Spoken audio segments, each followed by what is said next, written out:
to say, first of all, that listening to Michelle introduce me is a little bit like her watching her mother with our children. It's like, who is that? She never says such nice things about me at home. So, but I revel in it. I really enjoy listening to her praise me like that, because when I get home, she'll remind me I didn't make the bed. I'm so grateful for your hospitality and all of you taking the time to be here. I want to give a special thank you to Governor Ted Strickland, who has done such a terrific job since he took the helm here in Ohio. He is somebody who just exudes sincerity and the values that have made this a great state and this a great country. And so we're very proud of the work that he does. Please give him a big round.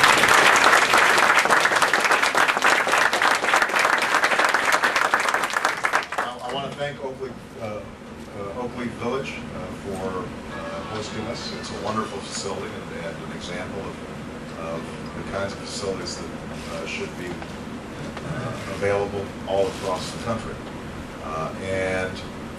Finally, I had a chance, because usually when I come here, I try to have a conversation before these meetings with at least one couple or a couple of people, so that I hear their stories, and it gives me an opportunity to not do all the talking and actually do some listening once in a while. And today we were joined by just a wonderful couple, and I'm so grateful for them taking the time to be here. Ron and Jane Payne, who are right here. Ron is a United Methodist minister who only has 2 more weeks before his second retirement. So he's only got 2 sermons left. He's already written 1. And we're looking forward to hearing the last one. And Jane is a retired nurse, and they were high school sweethearts who now live back after traveling all around the country and raising their children and now enjoying their grandchildren. They are now settled back in Union County, back in the town where they grew up and went to high school, living in a house where Ron grew up. So they're just a wonderful couple, and we're very grateful for them joining us. You know, for generations, what I'd like to do, by the way, is just make some opening remarks, and then we'll open it up and have a conversation. But as Michelle pointed out, you know, for generations, we've worked to keep simple promises. Americans who work hard their entire lives have earned the right to retire with dignity and security. That's the promise that my grandparents did, even though they came of age during the Great Depression. My grandfather would go on to serve in Patton's Army, while my grandmother stayed home on a bomber assembly line. My mother was born in Fort Leavenworth in Kansas. When they left Kansas to go out west to build their lives after the war, they did so with the confidence that Washington would help them reach a secure retirement.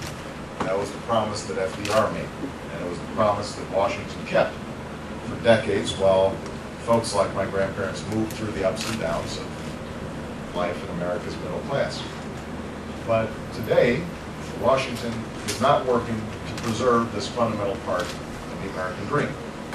A secure retirement is no longer a guarantee for the middle class.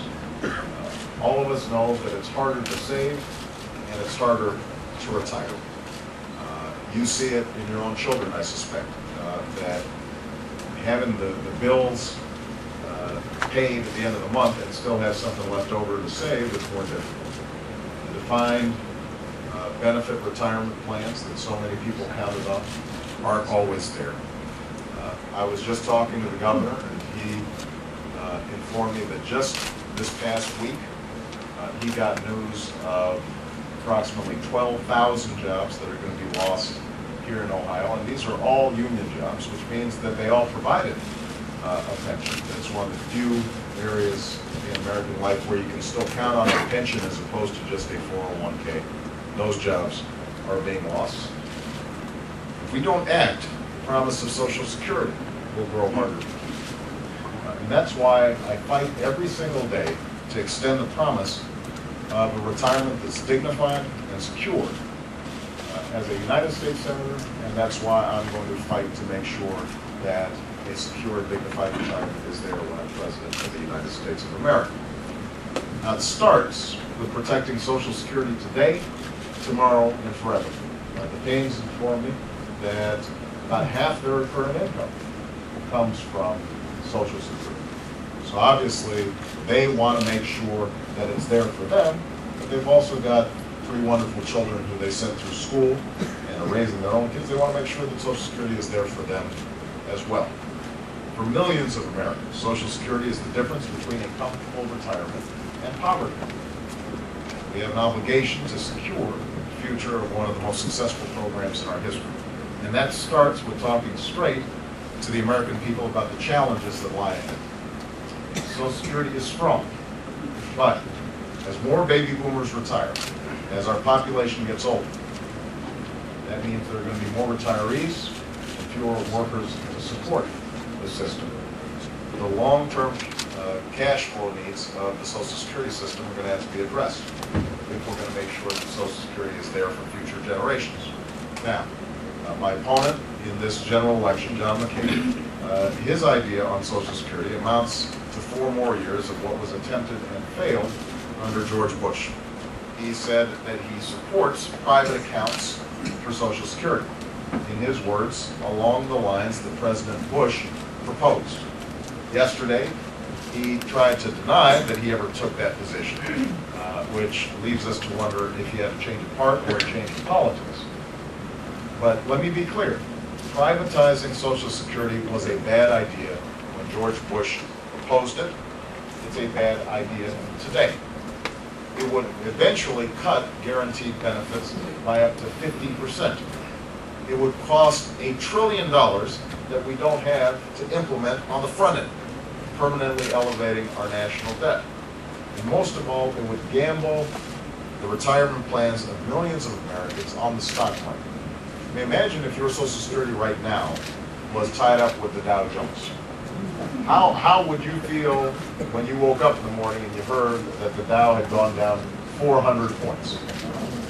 You wouldn't feel real confident about the stability of your nest egg. And that's why I stood up against this plan in the Senate, and that's why I won't stand for it when I'm president.